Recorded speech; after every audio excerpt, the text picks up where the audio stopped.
5 prinsip Montessori yang perlu diperhatikan dalam memberikan stimulasi kepada anak. Hai, saya Dian, Certified Diploma Montessori, dan selamat datang di channel Tiny Pet. Di channel ini, kami akan berbagi insight dan panduan seputar parenting, stimulasi anak usia dini, dan bagaimana memberikan pengalaman belajar yang bermakna di rumah.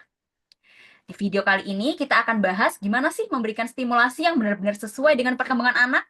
Banyak orang tua yang pengen anaknya cepat bisa nulis, membaca, atau berhitung. Maka, berbagai stimulasi diberikan, seperti memberikan worksheet, les tambahan, bahkan kursus calistung sejak dini. Tapi, apakah stimulasi seperti itu benar-benar sesuai dengan kebutuhan anak? Nah, kali ini kita akan bahas 5 prinsip Montessori yang perlu diperhatikan dalam memberikan stimulasi kepada anak. Supaya parents nggak sekedar ikut-ikutan yang lagi viral, tapi benar-benar memahami prinsipnya. Yang pertama adalah hands-on learning. Nah, salah satu quotes yang saya sukai dari Montessori yaitu adalah what the hand does, the mind remembers. Yang berarti apa yang dikerjakan oleh tangan, maka akan diingat nih oleh otak.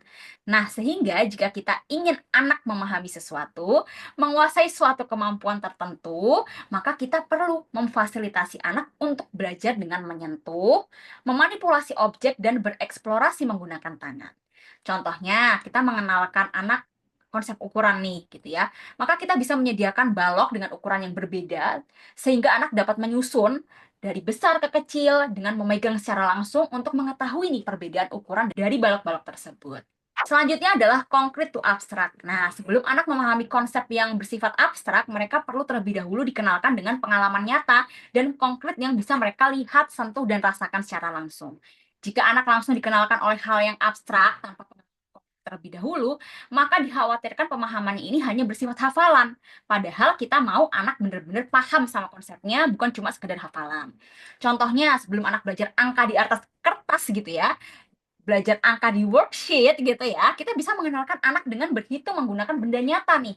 Misalnya kalau di gambar ini contohnya, kita bisa menggunakan stick kayu untuk menjelaskan bahwa yang namanya satu itu artinya adalah ada satu stick seperti itu dan seterusnya gitu ya. Selanjutnya adalah respect. Stimulasi yang baik harus disertai dengan respect atau menghargai proses belajar anak. Menghargai proses belajar anak sekecil apapun itu jauh lebih penting daripada kita mengejar pencapaian instan.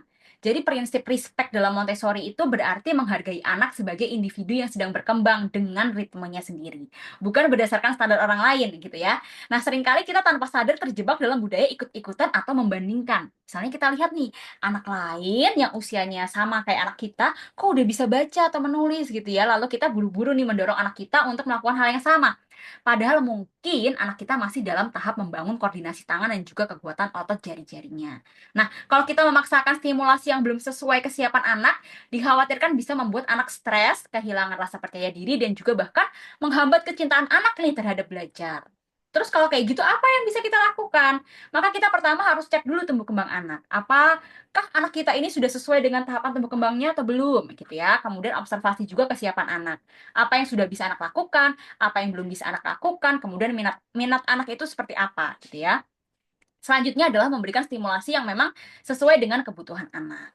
Nah, kalau kamu merasa bingung untuk memberikan aktivitas yang hands-on, konkret, dan juga sesuai dengan perkembangan anak, kamu bisa cobain Tiny Pet.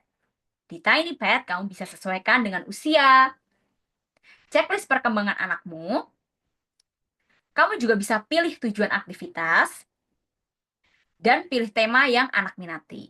Langsung aja klik link di description box ya.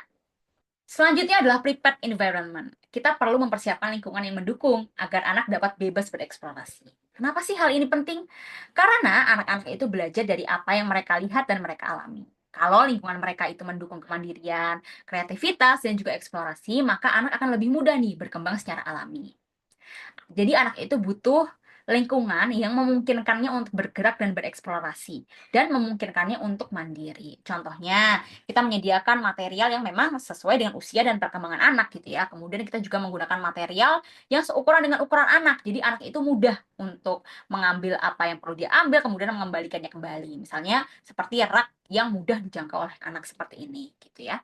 Nah, selanjutnya adalah prepared adult. Sebagai orang dewasa, kita juga perlu mempersiapkan diri kita dalam mendampingi anak. Kita perlu menjadi orang tua atau pendamping yang siap secara mental, emosional, dan juga pengetahuan.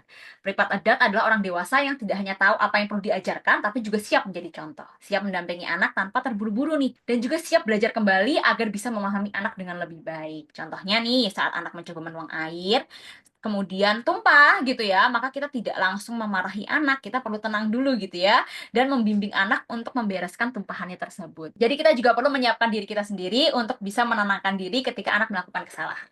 Nah, itu dia prinsip-prinsip Montessori dalam memberikan stimulasi yang tepat untuk anak. Semoga bisa membantu parents dalam mendampingi tumbuh kembang si kecil dengan cara yang lebih mindful dan sesuai tahapannya. Kalau parents merasa bingung menemukan aktivitas yang sesuai usia dan perkembangan anak, yuk cobain TinyPad. Platform ini akan bantu kamu memberikan stimulasi yang tepat tanpa perlu bingung harus mulai dari mana. Klik link di description box ya untuk info selengkapnya. Dan jangan lupa untuk subscribe channel ini karena setiap minggunya kami akan berbagi tips dan juga insight seputar parenting, Montessori, dan juga stimulasi anak usia dini. Sampai jumpa di video selanjutnya.